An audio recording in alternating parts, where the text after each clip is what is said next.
ಹಾವೇರಿಯಲ್ಲಿ ತಾಲೂಕು ಆಸ್ಪತ್ರೆ ಉದ್ಘಾಟನೆಯ ಸಂದರ್ಭದಲ್ಲಿ ಫೈಟ್ ಆಗಿದೆ.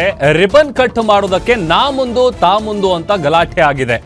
ಶಿಗಾವಿ ತಾಲೂಕು ಆಸ್ಪತ್ರೆಯಲ್ಲಿ ಕೈ ಕಮಲ ಕಾರ್ಯಕರ್ತರ ನಡುವೆ ಗಲಾಟೆ ಆಗಿರೋದು.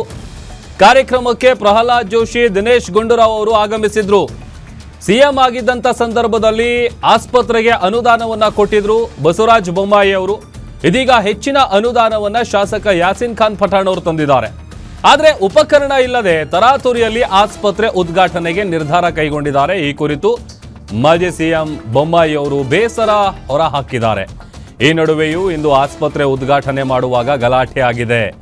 ಪ್ರಹ್ಲಾದ್ ಜೋಶಿ, ಗುಂಡೂರಾವ್, ಪಠಾಣ್ ಎದುರೇ ಕಾರ್ಯಕರ್ತರ ನಡುವೆ ಕಿತ್ತಾಟ ಆಗಿದೆ. ಹೈ ಡ್ರಾಮಕ್ಕೆ ಸಾಕ್ಷಿಯಾಗಿದೆ. ಜಗಳ ಮಾಡ್ತಾ ಇದ್ದ ಬಿಜೆಪಿ ಕಾರ್ಯಕರ್ತರನ್ನ PSI ಯಲ್ಲಪ್ಪ ಹೊತ್ತೊಯ್ದಿದ್ದಾರೆ. ಕೆಲ ಹೊತ್ತು ಒಂದು ರೀತಿ ರಣರಂಗ ಆಗಿತ್ತು ಶಿಗ್ಗಾವಿ ನೂತನ ತಾಲೂಕು ಆಸ್ಪತ್ರೆಯ ಸಭಾಂಗಣ. ದೃಶ್ಯದಲ್ಲಿ ಏನು ನೋಡ್ತಾ ಇದ್ದೀವಿ, ಬಿಜೆಪಿ ಅಧಿಕಾರದಲ್ಲಿದ್ದಂಥ ಸಂದರ್ಭದಲ್ಲಿ, ಅದು ಬಸವರಾಜ ಬೊಮ್ಮಾಯಿ ಅವರು ಮುಖ್ಯಮಂತ್ರಿಗಳಾಗಿದ್ದಂಥ ಸಂದರ್ಭದಲ್ಲಿ ಅನುದಾನವನ್ನು ಕೊಟ್ಟಿರ್ತಾರೆ. ಬಟ್ ಈಗ ಹೆಚ್ಚಿನ ಅನುದಾನವನ್ನು ಶಾಸಕ ಯಾಸಿರ್ ಖಾನ್ ಪಠಾಣ್ ಅವರು ತಂದಿದ್ದಾರೆ. ಈ ವಿಚಾರಕ್ಕೆ ಸಂಬಂಧಪಟ್ಟಂತೆ ಅಲ್ಲಿ ಗಲಾಟೆ ಆಗಿರೋದು ಕಾಂಗ್ರೆಸ್ ಮತ್ತು ಬಿಜೆಪಿಯ ಕಾರ್ಯಕರ್ತರ ನಡುವೆ.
ಹಾವೇರಿಯ ತಾಲೂಕು ಆಸ್ಪತ್ರೆ ಏನಿದೆ, ಶಿಗ್ಗಾವಿಯ ತಾಲೂಕು ಆಸ್ಪತ್ರೆಯಲ್ಲಿ ನಡೆದಿರುವಂತಹ ಗಲಾಟೆ ಇದು. ಅಂದರೆ ಹಿಂದೆ ಬಿಜೆಪಿ ಅಧಿಕಾರದಲ್ಲಿದ್ದಂಥ ಸಂದರ್ಭದಲ್ಲಿ ಬಸವರಾಜ ಬೊಮ್ಮಾಯಿ ಅವರು ಮುಖ್ಯಮಂತ್ರಿ ಆಗಿದ್ದಾಗ ಅನುದಾನ ಕೊಟ್ಟಿರ್ತಾರೆ. ಬಟ್ ಹೆಚ್ಚಿನ ಅನುದಾನ ಪಠಾಣ್ ಅವರು ತಂದಿದ್ದಾರೆ. ಬಟ್ ಆದರೆ ಈ ವಿಚಾರ ಏನಿದೆ, ಈಗ ಸಹಜವಾಗಿ ಆಸ್ಪತ್ರೆ ಉದ್ಘಾಟನೆ ಮಾಡಬೇಕು ಅಂತಂದರೆ ಎಲ್ಲ ರೀತಿಯಾದಂಥ ಸಲಕರಣೆಗಳು, ಮೆಡಿಕಲ್ ಇಕ್ವಿಪ್ಮೆಂಟ್ಸ್ ಏನಿರುತ್ತೆ ಪ್ರತಿಯೊಂದು ರೆಡಿ ಆದಮೇಲೆ ಉದ್ಘಾಟನೆ ಮಾಡಬೇಕು. ಬಟ್ ಇಲ್ಲಿ ಯಾವ ವಿಚಾರಕ್ಕೆ ಕಿರಿಕ್ ಶುರುವಾಗಿದೆ ಗೊತ್ತಾಗಿಲ್ಲ. ಬಟ್ ಆದರೆ ಕಾಂಗ್ರೆಸ್ ಮತ್ತು BJP ಕಾರ್ಯಕರ್ತರ ನಡುವೆ ಇದೇ ವಿಚಾರಕ್ಕೆ ಸಂಬಂಧಪಟ್ಟಂತೆ ದಿನೇಶ್ ಗುಂಡೂರಾವ್ ಅವರಿದ್ದರು, ಪ್ರಹ್ಲಾದ್ ಜೋಶಿ ಅವರಿದ್ದರು, ಕೇಂದ್ರ ಸಚಿವರು, ಜೊತೆಗೆ ಪಠಾಣ್ ಅವರು ಕೂಡ ಇದ್ದರು. ಅವರ ಮುಂದೆನೇ ಒಂದು ದೊಡ್ಡ ಹೈ ಡ್ರಾಮಕ್ಕೆ ಇವತ್ತು ಈ ಒಂದು ಕಾರ್ಯಕ್ರಮ ಸಾಕ್ಷಿಯಾಗಿದೆ. ಜೊತೆಗೆ ಅಲ್ಲಿದ್ದಂತಹ ಈ ಒಂದು ಪರಿಸ್ಥಿತಿಯನ್ನು ತಿಳಿಗೊಳಿಸೋದಕ್ಕೆ ಪೊಲೀಸರು ಕೂಡ ಹರಸಾಹಸ ಪಟ್ಟಿದ್ದಾರೆ.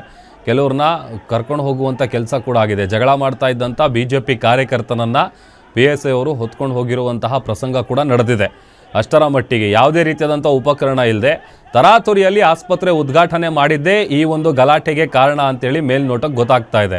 ನೋಡಿ, ದೃಶ್ಯದಲ್ಲಿ ನಾವು ನೋಡ್ತಾ ಇದ್ದೀವಿ. ಒಂದು ಕಡೆ ಆಸ್ಪತ್ರೆಗೆ ಭೇಟಿ ಕೊಟ್ಟಂಥ ಸಂದರ್ಭದಲ್ಲಿ ಆರೋಗ್ಯ ಸಚಿವರಿದ್ದಾರೆ, ಜೊತೆ ಕೇಂದ್ರ ಸಚಿವ ಜೋಶಿ ಅವರಿದ್ದಾರೆ, ಆಮೇಲೆ ಪಠಾಣ್ ಅವರಿದ್ದಾರೆ. ಅವರ ಮುಂಭಾಗನೇ ಅದರಲ್ಲೂ ಪೊಲೀಸರು ಎಷ್ಟೇ ಪರಿಸ್ಥಿತಿಯನ್ನು ತಿಳಿಗೊಳಿಸೋದಕ್ಕೆ ಪ್ರಯತ್ನಿಸಿದರೂ ಕೂಡ ನೂಕು ನುಗ್ಗಲುಂಟಾಗಿದೆ, ಮಾತಿನ ಚಕಮಕಿ ಆಗಿದೆ, ದೊಡ್ಡ ಮಟ್ಟದ ಹೈ ಡ್ರಾಮಾ ನಡೆದಿದೆ.